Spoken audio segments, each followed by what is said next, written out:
जम्मू कश्मीर में 6 साल से लागू राष्ट्रपति शासन हटने के साथ ही मुख्यमंत्री के शपथ ग्रहण का रास्ता साफ हो गया है। अब उपराज्यपाल नई सरकार के गठन के लिए नेशनल कॉन्फ्रेंस के नेता उमर अब्दुल्ला को जल्द न्योता दे सकते हैं। केंद्र शासित प्रदेश जम्मू कश्मीर के पहले शपथ ग्रहण समारोह में इंडिया गठबंधन एकजुटता और मजबूती का संदेश देने की तैयारी में है। उमर अब्दुल्ला के शपथ ग्रहण समारोह में इंडिया गठबंधन के बड़े नेताओं के साथ ही कई राज्यों के सीएम को न्योता भेजा जा सकता है। सूत्रों के अनुसार कांग्रेस नेता राहुल गांधी, प्रियंका गांधी, मल्लिकार्जुन खड़गे के साथ ही समाजवादी पार्टी प्रमुख अखिलेश यादव और पश्चिम बंगाल की मुख्यमंत्री ममता बनर्जी भी शपथ ग्रहण समारोह में शामिल हो सकते हैं। दूसरी ओर यह भी बताया जा रहा है कि मुख्यमंत्री के शपथ ग्रहण समारोह के बाद निर्वाचन आयोग द्वारा राज्यसभा की 4 सीटों के लिए करवाए जाने वाले चुनाव में भी नेशनल कॉन्फ्रेंस कांग्रेस गठबंधन बाजी मार सकता है। इन चुनाव में नेशनल कॉन्फ्रेंस कांग्रेस गठबंधन 3 जबकि बीजेपी को 1 सीट मिल सकती है। तो देखिए, जिस तरह से राष्ट्रपति शासन को हटाया गया है, इसकी अधिसूचना जारी हो चुकी है।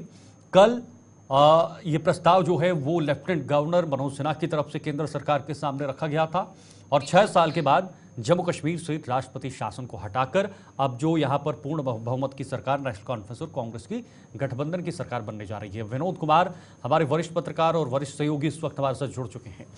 विनोद जी, राष्ट्रपति शासन लंबे समय से जम्मू कश्मीर के अंदर देखने को मिला और आखिरी बार जब सरकार थी 2018 तक, उसके बाद राष्ट्रपति शासन जम्मू में लगा। हमने हर परिस्थिति को जम्मू कश्मीर के अंदर देखा।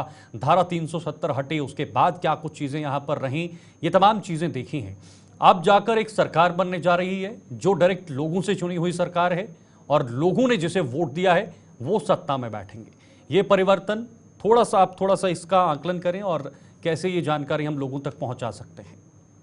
शीतल, ये एक ऐतिहासिक ओथ सेरेमनी होगी। आप बड़े ध्यान से देखेंगे 5 अगस्त 2019 के बाद जो संवैधानिक बदलाव हुआ, हम सब जानते हैं 370 में अमेंडमेंट हुई और 35 को रिपील किया गया। उसके बाद पहली मर्तबा एक संविधान एक झंडे के तले ये ओथ सेरेमनी जम्मू कश्मीर में होने जा रही है। और इस ओथ सेरेमनी का और भी महत्व बढ़ जाता है कि 239A के तहत यहाँ पर यूटी बनी है और जिसमें आकार जो है मंत्रिमंडल का वो बड़ा कम होगा।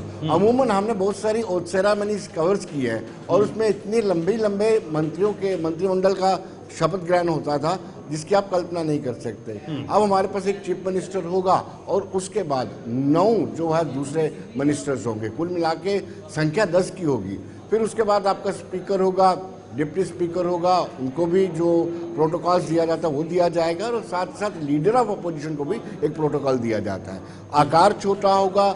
पहली मर्तबा जून 2018 के बाद एक पॉपुलर गवर्नमेंट आपको मिलने जा रही है। तो इसलिए जम्मू कश्मीर के लिहाज से, जम्मू कश्मीर की जनता के लिहाज से ये ओथ सेरेमनी जो है ऐतिहासिक होगी।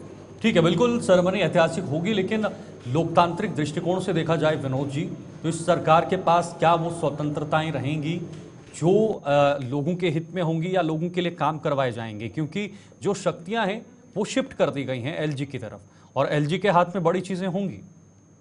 सवाल ये उठता है कि पहले भी शक्तियां एलजी के पास थी जी। फर्क सिर्फ इतना है कि अब लोगों के जीते हुए प्रतिनिधि उनके समक्ष होंगे। लोग अपनी समस्या को लेकर के उनके घर में सुबह जाकर के भी नॉक कर सकते हैं और उनको बोल सकते हैं कि इस तरह की दिक्कतें उनको फेस करने में आ रही हैं और वो दिक्कतें लेकर के राज्यपाल के पास जा सकते हैं। जैसे कि अगर राष्ट्रपति शासन रहता और ये जो हमारे जो एमएलएज हैं इनके पास भी पावर्स तो रहेंगी लेकिन इतनी ज्यादा नहीं रहेंगी, लेकिन ये आवाम की दिक्कतों को उपराज्यपाल तक और अपने तक ले जा सकते हैं और उनका रिड्रेसल कर सकते हैं। ये थोड़ा सा बदलाव। मुझे एक सवाल है, असेंबली का कितना बड़ा रोल रहेगा और कितना बड़ा रोल इस यूटी में रहता है? खास तौर पर असेंबली जहां पर सब विधायक आते हैं, अपनी बात को रखते हैं और उसके बाद अगर कोई सरकार की तरफ से बिल पेश होता है तो क्या वो एलजी के पास जाना जरूरी है, उसके हस्ताक्षर जरूरी हैं, एलजी की सहमति जरूरी है और इसमें असेंबली का कितना बड़ा रोल है? देखिए, कोई भी यहाँ पर राष्ट्रपति शासन हो ना हो, ये यूटी बनी हो या नहीं बनी हो, 239A हो या ना हो, ये जरूरी होता है कि कोई भी प्रस्ताव, कोई भी बिल पास होता है तो उसको आखिरी मुहर जो है वो राज्यपाल लगाया करते थे। अब उपराज्यपाल को लगानी है।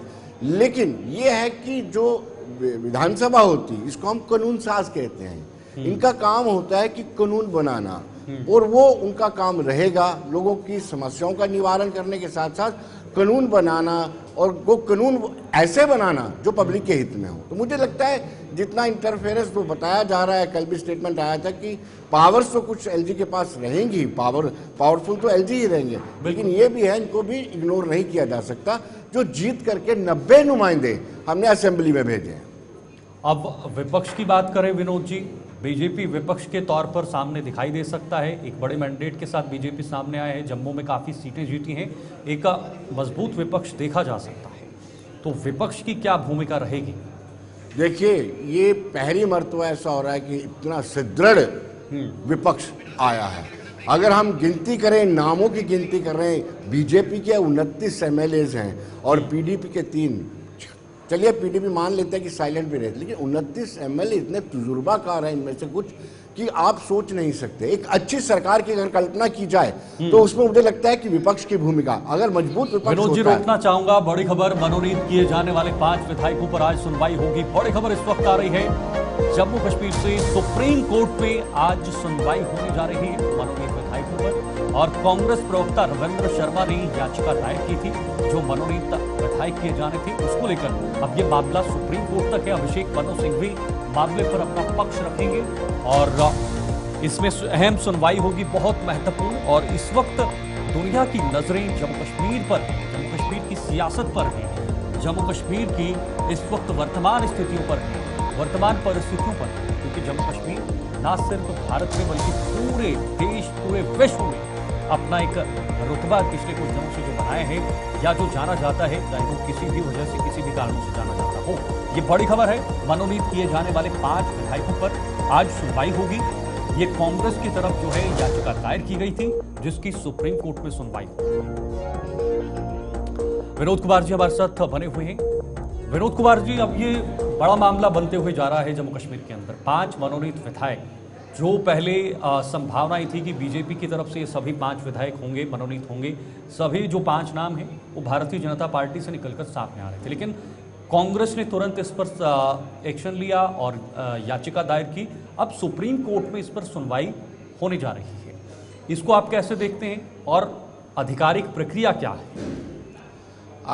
मेरी अभी रविंद्र शर्मा जो कांग्रेस के स्पोक्स पर्सन है उनसे बातचीत हुई है, मैंने टेलीफोनिकली कंफर्म किया है, उन्होंने कहा है, स्पष्ट तौर पर बताया है कि 52 नंबर केस है जिस केस के तहत सुनवाई होने जा रही है और मनु अभिषेक सिंघवी पैरवी करेंगे इस केस की। मामला यह है कि रीऑर्गेनाइजेशन एक्ट हो, डिलिमिटेशन कमीशन की रिकमेंडेशन हो, उसके मुताबिक 5 विधायकों को, 5 सदस्यों को मनोनीत किया जाना है, लेकिन लगातार विपक्ष इसका विरोध कर रहा है। विपक्ष का कहना है कि ये पावर्स जो है एलजी को दी गई है, ये सारे अधिकार जो है एलजी को दिए गए हैं, इसलिए कांग्रेस के चीफ स्पोक्स पर्सन ने याचिका दायर की थी। इस याचिका की सुनवाई आज सुप्रीम कोर्ट दिल्ली में होने जा रही है, जिसकी पैरवी मनु अभिषेक सिंघवी करेंगे, क्योंकि उनको यह है कि वो अपनी जो भी 5 सदस्य होंगे वो भारतीय जनता पार्टी की विचारधारा वाले होंगे और उनके पास वोटिंग राइट भी है। वो अपने मताधिकार का इस्तेमाल करके कहीं ना कहीं भाजपा को फायदा दिलवाना चाहते हैं। इस एतराज को लेकर के उन्होंने याचिका दर्ज की है और ये बहुत महत्वपूर्ण याचिका है। इस पर देखते हैं सुनवाई में क्या निकल कर आता है। लेकिन विनोद जी, बड़ा सवाल जो लोगों के मन में उठता है साधारण शब्दों में, क्योंकि लोग नहीं समझ पाते इन चीज़ों की, लेकिन जो संवैधानिक प्रक्रिया है वो क्या है? क्या वाकई में एलजी अपने हिसाब से जो 5 मनोनीत विधायक होने हैं वो चुने जाएंगे और ये सिर्फ और सिर्फ बीजेपी से चुने जाएंगे या बीजेपी की विचारधारा से चुने जाएंगे, जो आपने कहा? देखिए, ये जो एक्ट बता रहा है, हाँ, उसमें बिल्कुल स्पष्ट रूप से है कि ये एलजी चुनेंगे गृह मंत्रालय की इच्छा के अनुसार, यानी गृह मंत्रालय की कंसर्न उनसे, उनको कॉन्फिडेंस में लेकर के ये 5 विधायक चुने जाने हैं। हमने कुछ रोज पहले व्हाट्सएप में भी देखा था, उनके नाम भी ऑलमोस्ट पब्लिकली हो रहे थे व्हाट्सएप के माध्यम से, सोशल मीडिया के माध्यम से 5 जो चुने या मनोनीत किए जाने वाले सदस्य, उनके नाम भी आ रहे थे। रीऑर्गेनाइजेशन एक्ट भी ये कहता है और साथ साथ में डिलिमिटेशन कमीशन की रिकमेंडेशन भी कहती है कि 2 आपको कश्मीरी विस्थापितों को मनोनीत करना है, एक आपको पीओजे के से ताल्लुक रखने वाले व्यक्ति को मनोनीत करना है। फिर दो जो ऑलरेडी हमारे एक्ट में लिखा हुआ है कि 2 महिलाओं को प्रतिनिधित्व देना है, उन महिलाओं को भी करने, यानी 5 टोटल हैं। और अगर फिगर ज्यादा होती, मुझे लगता है कि 29 से ज्यादा फिगर होती या सरकार बनाने की पोजीशन में भारतीय जनता पार्टी होती तो अभी तक मनोनीत किए जा चुके होते। लेकिन अब देखना यह है कि 52 नंबर केस बड़ा इंपॉर्टेंट जम्मू कश्मीर के परिप्रेक्ष्य में और डिलिमिटेशन कमीशन की रिकमेंडेशन को सीधा सीधा चैलेंज करने वाला 52 नंबर केस पर सुप्रीम कोर्ट की क्या सुनवाई आती है। चलिए, बहुत बहुत शुक्रिया विनोद जी समय देने के लिए और हमारे से जुड़ने के लिए। देखिए, बहुत महत्वपूर्ण जम्मू कश्मीर के अंदर इस वक्त जो स्थिति बन रही है, जिसमें 5 मनोनीत विधायकों का मामला सुप्रीम कोर्ट तक पहुंच चुका है। सुप्रीम कोर्ट इस पर सुनवाई करेगी और उसके बाद अपना फैसला सुनाएगी कि आखिर किस दल से इन 5 विधायकों को चुना जाएगा। हालांकि अभी तक जो स्थितियां बन रही हैं वो ये बताया जा रहा है कि बीजेपी से ये 5 नाम हो सकते हैं।